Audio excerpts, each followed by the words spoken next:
Wholeness, beautiful beings, welcome to my space, my place. Rashida Silver Tree here.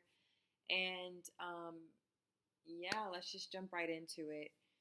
So, this video is actually made today. So, when you're watching this, you're receiving it today. It's not a pre recorded video. I got behind, um, like I've mentioned before in the previous video, posted Friday. I'm literally like juggling what a colleague of mine she put into perspective for me, juggling between plastic balls and crystal balls, and knowing which one, learning which ones that can fall out of your hand. You don't want to drop the crystal glass balls. You want to drop the plastic. And there are times to where you need to know when to drop the crystal ball and just let it break. And then there are other times where you really just want to drop that plastic ball because you know that plastic ball is not going to break and it's not that important. So I say all that to say that I've got a lot going on, but really good things. And that, I think, compared to the season before last, like about a year and a half ago, being where I'm at right now, I feel like I'm being stretched in a really good way, and I'm expanding in a really good way. Is it taking a lot of mental power and effort and being present? Yes. Yes, it is. Managing a career and education and professionalism and building relationships with people, it's a lot. It is a lot. And so entering into the season of winter, which I told you about my medicine wheel that I live by, that is my energy map to make sense of my reality. I don't like that thermometer in the, there we go, a little bit better. Anyway, I'm just gonna take, this time, next 15 minutes, and then I gotta study. And work on my paper and then do some work. Just a lot. It's nonstop. And so I'm just learning how to incorporate all the things that need to get done and to not overexert myself. But I wanted to kind of share something that came up during this wonderful full moon portal. The portal for the full moon is open. I believe in that type of energy. I believe in the moon energy. I believe in, that type of vibe. I like to tune into that energy and to use it. The new moon, full moon, waxing, waning, all that stuff. And I apply it to my lifestyle and my spiritual practice. And I will say, when that portal opened Saturday, because it's always 3 days before the full moon and 3 days after that you can work with really receiving or releasing things into your existence, into your life, forgiveness and gratitude and manifestation, all those beautiful things you can incorporate through moon practice and studying the moon energy. One really big thing opened up Saturday afternoon, and that was the spirit of doubt. And I wanted to just share that revelation with you that I experienced Saturday. So I was in the middle of a ritual of just kind of releasing a lot of the anxiety of what I've been going through, of this spirit of doubt and how it's been kind of hiding behind, anxiety with quizzes and tests and papers and expectations and deadlines, and being incompetent with a whole new professional system I have to master over time, and just a lot going on. What it feels like all at once, all the time, from everywhere.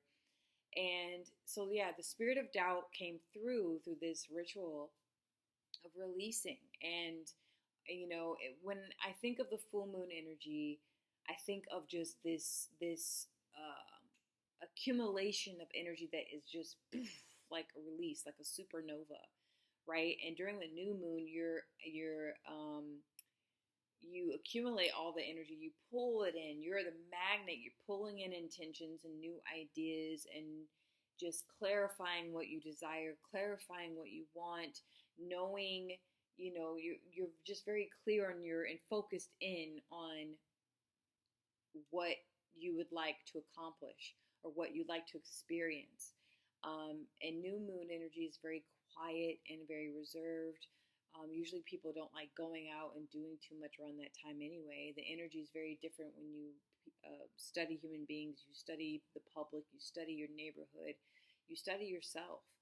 And so with full moon, it's almost like a release. It's orgasmic in a way where all that energy and all that intention and all that focus you're putting in and you bring into yourself, you finally release and you let it go.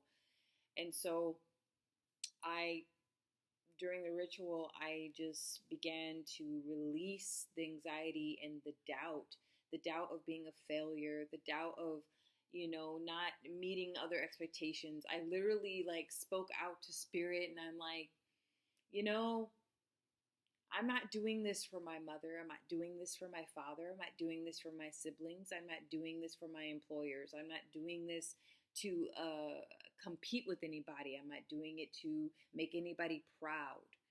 I'm doing what I'm doing because it's in my heart to do so. And I trust in that. And so I activated the spirit of trust, right? I heard the spirit of doubt and what doubt had to say. And that's a very important thing when you're dealing with, when you become very present with a very low energy that has attached itself to you and you've attached yourself to it. You have to allow it to speak. Give it a voice. Give anger a voice. Give jealousy a voice. Give, bitterness a voice. Give depression and sadness a voice. Hear it and respect how it's being expressed, right? And so that's what I did. I allowed the doubt to speak through because I was feeling it. There's just this angst of needing to succeed, needing to if anything, I just have to be successful at what I do. And I don't know where that comes from. My mother even named me, my first name is Naja. And in Arabian, it's an Arab name, right? Al-Najah, meaning success. Literally, she named me success. And I have this saying that, and that's why names are so powerful, because a name is a type of, it's a code that you can use in your life. Look it up. And it doesn't matter how generic you think your name is. John, Bob, Chris, Beverly, Jean, Nadia, Robert. It doesn't matter your name. Names are a code. Each letter is a code. So look into that. Look into that because there's truth in that. I believe in that as well. But yeah, she gave me that name, and names are a gift that from our mothers and from the ones who love us. And so, sometimes people put a lot of thought into it, as my mother did, and some people, they don't. They just, they don't think of it too deeply. But I'm very happy and grateful my mother did. But with that, I've had one energy reader. She told me years ago, she's like, oh, in a past life, you were in Atlantis and the world was falling apart and you tried to save as many as you could and you couldn't and many people died. And so you promised to always, come back. And so you carry that into this life. And that's like you're this force of you, not being a failure and to save people. And look, take it with a grain of salt, right? Because I not only believe in past lives, but if you're going to believe in past lives, you got to believe in future lives too. That I don't get too caught up in certain paradigms of thought, but that the power of a name and the power, and the code and the meaning behind our names can really mess with you if you're not careful and if you don't see not only the good, but also the opposite that can come with that. I think if you say with affirmations, if you say, I am successful, I am successful, I am successful, you will know what failure feels like. Not only success. If you say, I am beauty, I am beauty, I am beauty, you will not only know what is beautiful, but you will know what is ugly. If you say, I am intelligent, I am intelligent, I'm intelligent, you will know the opposite of intelligence. If you say that I feel doubt, I'm doubtful, I'm doubtful, I'm doubtful, yeah, you will know doubt, but you will also know trust, right? You will also know knowing. So it's like this weird thing when it comes to affirmations, and when you start connecting to these frequencies that we attach ourselves to, and they attach themselves to us. And so when I faced my doubt this weekend of all the plethora of different things that have due dates, deadlines, meetings, phone calls, papers to write, quizzes and tests to take, um, documents to organize, data to collect. There's a lot that goes into what I'm doing right now, and that has nothing to do with my creative life. Um, it you start to bubble, like doubt started bubbling up, like, am I cut out for this, right? And I believe I'm exactly where I need to be at this present moment, in this present time. I feel it in my heart. I'm meant to be where I'm at right now, regardless of the doubt. And so, with that, I trust that because I'm exactly where I need to be at this moment, I have all that I need to succeed. Now, the question is, what is the definition of success to me? Because I've had people project the definition of what success means to them onto me all of my childhood, all of my adolescence, and almost all of my adulthood. I've had projections from my family, my parents, my professors, my friends, strangers even. Oh my goodness. Of what it means to have meaning and purpose in your life, what it means to have success and achievement. And what's that saying? One man's trash is another man's treasure. One man's treasure is another man's trash. Like, it really boils down to you. And so at 35, 36 years old, I'll be 36 in a couple of months, and things are changing. I feel, to say that I'm like happy and great, yay, everything's wonderful. It's just been like this, up and down. It's been a ride. It's a journey right now that I'm on, and I'm in the thick of it.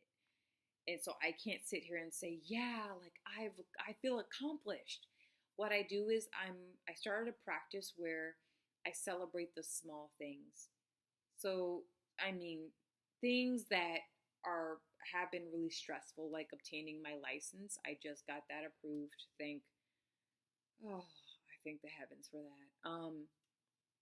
But or just getting my license application processed, and approved. That's a huge weight off my shoulders. Turning in my first paper in over a decade, huge weight off my shoulders. Taking my time with my quizzes and tests, because I'm going to school online. So just really being present with my studying, huge weight off my shoulders. I'm learning to trust in my capabilities, because for whatever reason in my life, I've always struggled to be the best, and I could just never quite get there. And this, I really felt this as a cellist, as a young cellist. Those of you who are unaware, I have a music background, and music was my life. Classical music was my life. I went to school for undergrad for classical music, emphasis on vocal performance and opera. Okay. But growing up as a young musician, I struggled with the cello. I wanted to sound like Yo-Yo Ma. I wanted to be that, like, in that caliber.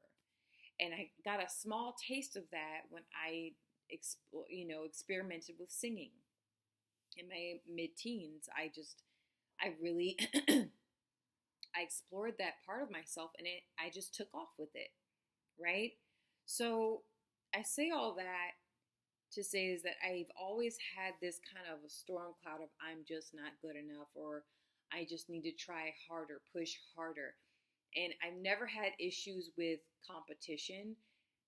And that's to say, I mean, that's not to say that people didn't have an issue with me because they were jealous or they saw me as competition. I never cared about external competition. I cared about meeting my standards of what was good enough and what was the best, right? I never, in music school, I never cared about competition. That's one thing I just didn't really think about too much. And I always felt that sometimes my professors were kind of like, oh, so and so's going to try out for this, and so is that, or I would feel a little like a pitting against one or the other, and I didn't make the time for it. Oh, look at you, Rashida, you just had that, you just take such a big bite of your humble pie, and I didn't care. I cared about reaching my standards. And I don't know where that comes from of this needing to be the just perform and be the best at whatever I do. And I always feel like, you know, I maybe it's a way of proving to myself that I've done all that I could. I don't know. I'll have to investigate that a little bit more. But all that is to say, when the spirit of doubt comes to you, allow it to speak, okay? But then there's a switch. When you allow a lower frequency energy a space to express itself, there's a switch that happens. There's an opening that happens where you literally alchemize that feeling and it becomes something else. It becomes neutralized. It gives it gives a space for you to plant new seeds of belief. And that's what I did this past weekend, was I just planted a new seed. The journey to where and how, like, I'm going to get to achieving, like, the end goal, my master's degree, or traveling abroad again, and all these other really big plans I have for myself that I haven't shared with you all. I don't know how I'm going to get there. I don't know what the journey is going to be like. But I trust in myself, and I trust in my capabilities and my hidden gifts and my known gifts, that I have the capacity to redefine what success is for me, and to block out and let go in this full moon season, to release everyone else's projection of what they deem as successful for me. Right? I bumped into a guy. I'll share this and I gotta go. I gotta study. But I was eating dinner alone at a restaurant, an Indian restaurant. I love Indian food. I love Eastern, Southeast Asian foods and Indian foods. Oh, I just love the taste. I love the flavor. I love the spiciness. Anyway, so I'm sitting and enjoying my solo dinner. I don't mind taking myself out to dinner. I don't mind taking myself out to a movie. I don't mind, like, spending the day to myself, by myself, with myself. I don't have a problem with that. And I guess I took a look over, and there is this really tall guy, and there's this little itty bitty baby. I mean, he has to be about just at least 2 years old. He had curly hair. It's just a beautiful little boy. And the dad's kind of like, I could tell the dad's energy was very external, is extrovert. And so this little boy is doing what little toddler boys do, running over, laughing and smiling at everybody. And cat corner to me, there was a table where there were monks, like literally legit, like monks, like Catholic priests, but they're wearing the brown robe and some old sandals and, those wire glasses. Well, wired frame glasses, and they're just enjoying their dinner, and I keep smiling at the little one, and I smile at the dad.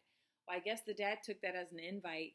He scoops up his little boy, and he comes to me. We start a little conversation, and look, I don't mind stranger. I'm never like stranger danger. I don't run away from strangers. I deal with people all the time, so I just talk. I don't mind my dad is a people person like that. And so he taught me how to, I just grew up where if there's a human to human moment, you just connect or you don't connect, right?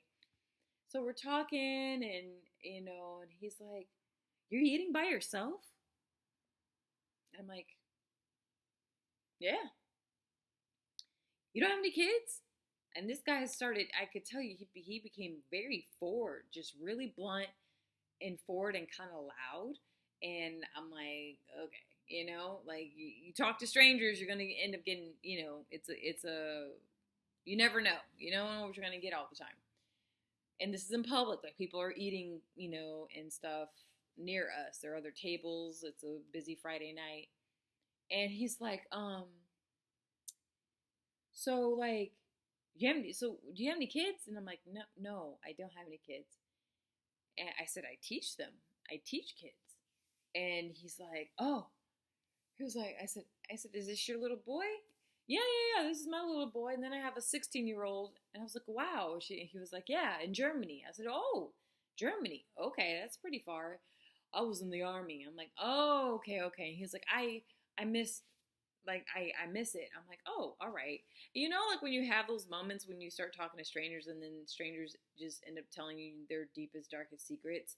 That's me. People tend to overshare a lot when they first meet me. Like legit. Like I have so many instances and circumstances in my life where I'm just minding my own business, and a complete stranger will come up to me, and she or he will just start telling me things that it usually will take a few dinner dates, to get to that level of like, hey, so this is what's going on in my life. No, they just cut right through that and they share. And he was like, yeah, I made a mistake. And I was like, excuse me? He was like, yeah, I made a mistake, with this one. And I'm like, this is your beautiful boy. What do you mean?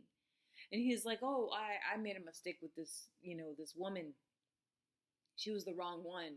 And I'm like, it was it turned into at first it started off with a cute interaction, and then it just got weird because he started talking down on the woman who gave birth to this beautiful boy he was carrying around with such pride, showing everybody in the restaurant. And I just thought to myself, and then he pressed me more about motherhood. And motherhood is where, like, I'm pretty firm on my stance with it, and I don't have doubt, right? I'm pretty like solid in where I stand with that. And he's like, I don't know, how can you be alone? That must be so sad. And I said, no, I said, it's all about your mindset, like, and he was perplexed, and then he kept pressing me further on about motherhood and how it's not too late. He said, how old are you? I'm like, oh my God, here we go, to myself. I'm like, oh, I'm 35. And then I started getting quiet at that point. I wanted to allow the silence to guide the conversation. You get to a point when talking to a stranger, it just kind of like does its own thing, and it, and sometimes silence is just that a great leader in awkward situations. And so anyway, something pulled him away. Yes, his son beams up at me, smiles, and runs off, and he runs after him and scoops him up. I pay my check and I leave. And I just thought that was it was an interesting exchange, right? I am a woman that spends a lot of time on my own, and I never doubt that. Do I have bouts of loneliness? I would be lying, right? If I sat here and said, oh yeah, no, I got it all together and I feel so complete all the time. No, from time to time it's like, oh man, this would be cool, to share with a group of friends or family members or a significant other. But most of the time, I don't have that issue. And it's so very interesting how triggering it could be for someone else to see someone else by themselves, right? And, but that's an area of my life I don't allow the spirit of doubt to consume me. It's usually in the areas of where I'm trying to achieve what I would deem as incredibly important. That's an investment in myself. that's going to help me get to yet um, another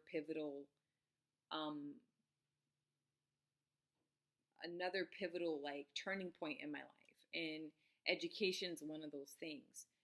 Like performance is one of those things. I don't goof around with that type of stuff. I take myself very seriously. And thus people then take me seriously, because if I BS all the things I have to do, right? Like developing professional relationships with parents and students and my colleagues, phone calls, data collection, writing papers, and taking quizzes and tests, and filling out applications here and filling out applications there, and getting my certifications here and doing professional development. If it's a lot, but the spirit of doubt showed itself, and now I know where it likes to reside, where it likes to attach itself in me. It's when I'm trying to achieve something, and then all of a sudden I'm like, no, I don't have it takes to achieve it. But then I'm like, no, presence. The key about being present, and I'll end this video here because I know it's a little too long. The key of being present with these type of frequencies, or these emotions, energy emotions, these feelings, or the state of being that we find ourselves in, is so powerful. Being present is so powerful. I don't think I would have been able to successfully achieve what I needed to achieve this weekend in the way that I did if I was caught up in a mind frame from the past, or mind frame tied and tethered to the future. It's about the journey and being present with the journey now, not necessarily the end result. Yes, how I would love to just walk across the stage with my little cap and gown and hold my master's degree in the air and say, "Yay, I did it!" How easy that would be. But it's the journey, and I am learning a lot too through these courses I'm taking. It's not like this is like a BS type of degree. I don't feel that. I'm going to write a philosophical paper, which I'm really excited for, because I love philosophy. Am I well educated in that? Or do I know all the philosophers and all that other stuff? No, I took it once in undergrad, philosophy 101. But I mean, my YouTube channel is basically, we dip and dabble in these discussions, especially with your comments from you guys. You guys are awesome. You give me a lot to think about, and there's just a lot of thought and feeling in your responses, and that's what I like, of having these type of discussions on psychology and philosophy and spirituality and consciousness and character development, and maybe from time to time talk about culture and politics, but not too much. But yeah, it's just I see that there's been a growth this weekend, and it's going to get better. Like, I feel very positive that this semester and that this season that I'm leaving and entering into is going to get better and better and better, and I'm going to get much better at managing my energy. It's not about managing time, right? Time is infinite. I believe in timelessness. So it's about managing one's energy. And when you manage energy, managing, the spirits that are within us, right? Because I believe emotions are entities. And these entities can possess us, can control us when they are not given up their proper voice to be heard. So I hope you gathered something from this message tonight. Sorry if I'm a bit I've been up since 5:30 a.m. and